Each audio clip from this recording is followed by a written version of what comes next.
حزب اسلامی چند دور مذاکرات با امریکا و حکومت کابل داشت که به دعوت طرف مقابل صورت گرفت.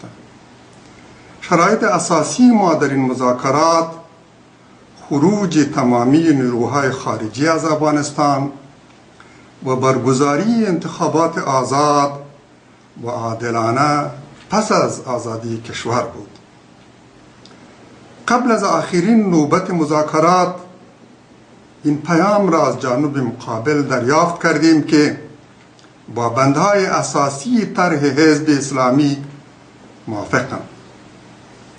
هیئت حزب پس از دریافت این پیام به کابل رفت. در اثنای همین مذاکرات بود که رسانه‌های خبری اظهارات برخی از مقامات امریکایی را مبنی بر تصمیم واشنگتن در رابطه به دوام حضور سربازان امریکایی پس از 2014 گزارش دادند. این مقامات از کانادا و استرالیا خواستند تا سربازان آنان نیز نیروهای امریکایی را پس از 2014 همراهی کنند. در توافقنامه استراتژیک میان کرزی و اوباما نیز با الفاظ مبهم به آن اشاره کردند. توافقنامه استراتژیک بر ادامه جنگ در افغانستان و منطقه و دوام اشغال افغانستان تاکید می کند.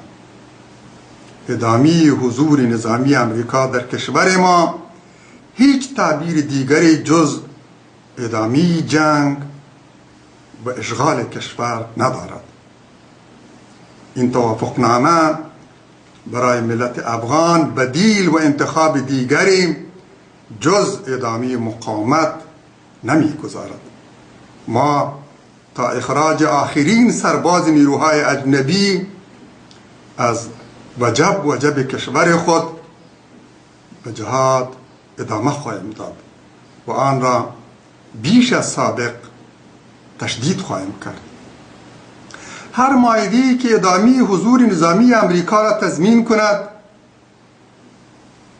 جنگ غرب علیه اسلام را جنگ ضد تروریسم بخواند، به اشغال کشور مشروعیت بخشد، از نظر ما و فرد ملت مؤمن ما محکوم و مردود است. از نظر ما حضور نیروهای بیگانه در کشور تحت هر نام و عنوان و با توسل به هر بهانه‌ای به معنای اشغال کشور بوده، مغایر حاکمیت ملی، منافی استقلال و آزادی کشور و متصادم با باورهای دینی افغان هاست. معتقدیم که جز عناصر ذلیل، فرومایه و غلام صفت هیچ افغان سربلند و مؤمنی با آن توافق نخواهد کرد، حتی اگر این حضور برای چند روز هم باشد.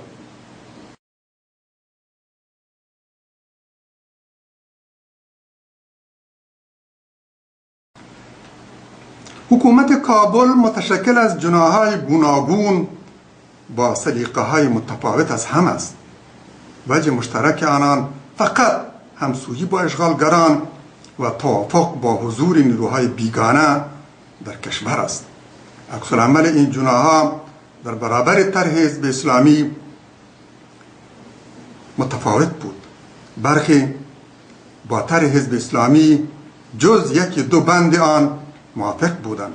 کمونیست های بیگانه پرست و دین ستیز، غربگراهای مفسد که هویت ملی و هویت افغانیشان را از دست دادند و سایر گروه های وطن فروش و کسانی که در سایه حمایت اشغالگران به سفره رنگین، ثروت‌های بادآوردی حرام و جاه و جلال کاذب دست یافتند، خواهان ادامه حالت فعلی، حضور نیروهای بیگانه و ادامه جنگند و از خروج نیروهای اجنبی بیم دارند. جناب کرزی در دیدارش با هیئت حزب اسلامی اظهار داشت که با تمامی بندهای طرح حزب جز یک بند آن موافق است. این بند مربوط به سرنوشت پارلمان است. ما مانعی در حذف این بند نمی‌بینیم. خواستیم نسخه تعدیل شده طرح را بفرستیم، ولی پس از امضای موافقتنامه استراتژیک با آمریکا امکان ادامه تفاهم با حکومت کابل از میان رفتند. تا زمانی که خروج تمامی نیروهای اشغالگر از افغانستان تضمین نشود و از توافق طرف مقابل با این شرط اساسی مطمئن نشویم، ادامه تفاهم با حکومت کابل را بیهوده می شماریم. اوباما با سفر دزدانه و در تاریکی شب به کابل و امضای توافقنامه استراتژیک و برخی از اظهاراتی که در آن شب داشت، خواست از یک سو مخالفین جنگ را که بیش از 70% مردم ایالات متحده آمریکا را در بر میگیرد متقاعد سازد که سربازانش را تا 2014 از افغانستان خارج می کند و سوی دیگر به مدافعین جنگ که کمتر از 30% مردم امریکا را اتباع می کند بگوید که پس از 2014 نیز در افغانستان حضور نظامی خواهند داشت. میخواست این مطلب را در توافقنامه بگنجاند، ولی در آخرین لحظات آن را حذف کرد و به صیغه مبهم درآورد و چگونگی حضور نیروهای امریکایی پس از 2014 را مبهم گذاشت.